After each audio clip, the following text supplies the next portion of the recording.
when you've had with Port Adelaide since you've been coach? Yeah, I don't know. I mean, it's a big win for us, obviously, up here in Sydney, because we haven't done it for such a long time. But I don't know. We've played in some pretty big games since I've been at the footy club and finals and stuff. So, but no, it's certainly one of the proudest days I've had, I reckon, since I've been here. Considering it was Travis Boak's 200th game, it makes it even more sweeter. Yeah, that's why I'm really proud that they, they stood up for the skipper. And you don't need milestone games to stand up, but it's pretty special for a bloke like Travis, who's over his journey made some courageous decisions to be a part of this footy club, and I think he got a fair bit of payback today, which was good. Not many people seem to give you a chance, and the odds, your record, no, certainly not me. But your record up here and playing the beaten grand finalists. But yesterday, you seemed to have real confidence that the team could get the result. And yeah, well, I think not so much real confidence. We knew the challenge. We absolutely respect the Swans, and we knew how hard they'd be to play against up here. But I just think some of the stuff that we've worked really closely together as a football club in the summer was starting to come through a little bit. Our last JLT game was positive. The whole football club, the work that's been done by everyone at our football club over the summer to put it in a position of a bit of belief back into us. And I thought we'd come up here with some at least belief. But we didn't have a guarantee on it. We just knew we had to bring effort, and we brought really, really strong effort. From a game perspective, can you elaborate on any of those things that you really wanted to improve over pre-season that you saw tonight? No, not so much. No, we've been doing lots of stuff on lots of things, whether that be on-field, off-field, but it's the whole collective. We've sharpened our footy program as best we possibly could with great support from everyone at the footy club. Relentless pressure on the Swans just seemed to...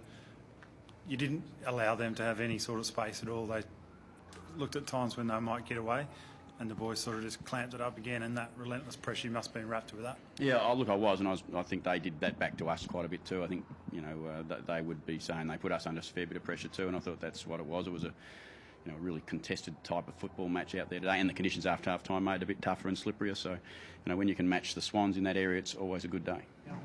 Day with your defensive unit and their efforts undersized against that tall timber that looked like they could take advantage of you in the first half. They all pitched in late. Yeah, they do. They're pretty young, that group, and they're doing a good job together. And it's why we brought Broady back in. We had not much experience down there, and Dan was good in his first game. Darcy, young boys, doing what they do. But I was really pleased. But look, they'll be as good as the team. That's what happens. If we support them, they'll be okay, and if we don't support them, we'll expose them. And there's some high quality players down that end today for the opposition, and luckily enough, we were able to hold them to a losing score. All your debutants were good, but Pal Pepper, we knew what his potential could be, and now we're starting to see it already in round one.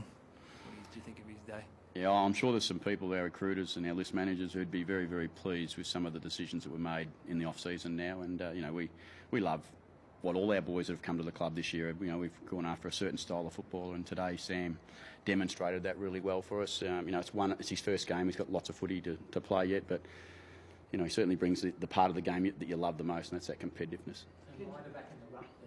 Obviously the first time we've seen him in a competition game for a while. You must have been pleased with his effort there. Yeah, we've missed Paddy, there's no doubt. I mean, any club that would have a player of his ability taken away for 12 months, it would make it a bit more difficult. And to get him back, he's a pretty good recruit to bring back in your football club. So, again, Paddy was pretty excited about having his first game back of football. We love having him in the team, obviously, and he's a popular person.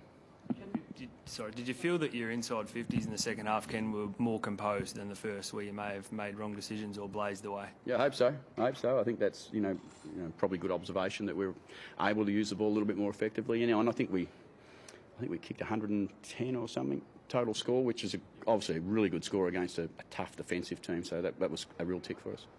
Were you less frustrated today, Ken, because you've spoken during the pre-season about being frustrated at not being able to execute your plan? No, probably no less. You always have frustrating moments, but as I said to the boys before the game, there's confrontational moments in every game. The key for them is to stay calm, and the key for us as coaches is to stay calm. So I thought we did that pretty well. We had a few moments where we probably lost control. Beat them well on the clearances. How important was Ryder? He got 4, I think, by himself in the first half. Clearances. With great respect to Jacko, it's always nice to know where it's going a bit more. And that's what Paddy does for us. He puts it in a place that we've got some degree of confidence that it's actually going there. And Jacko battles manfully when he goes in. In fact, he played really strongly in the ruck, I thought, again today. But Paddy certainly gives us that little edge. Just back to Travis Boak. Did he say anything to the players after the game when you went into the room straight away? Did he say anything to the group? No, I'm sure he would say how proud he was of them and happy to lead such a competitive group of people who have had a bit of pressure put on them, and they've been able to stand up.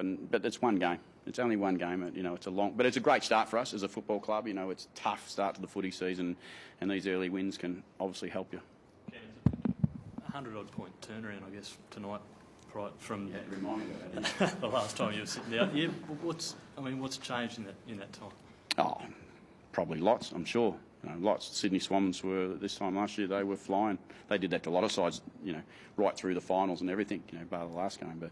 But, for us, we have had 4 months to work on stuff, and we've been able to put some things in place that are non-negotiable for us, and purely from a Port Adelaide point of view, we'd like to think that starts with contest and effort. Robbie Gray playing deep at times. So do you also collect a knock or two as well?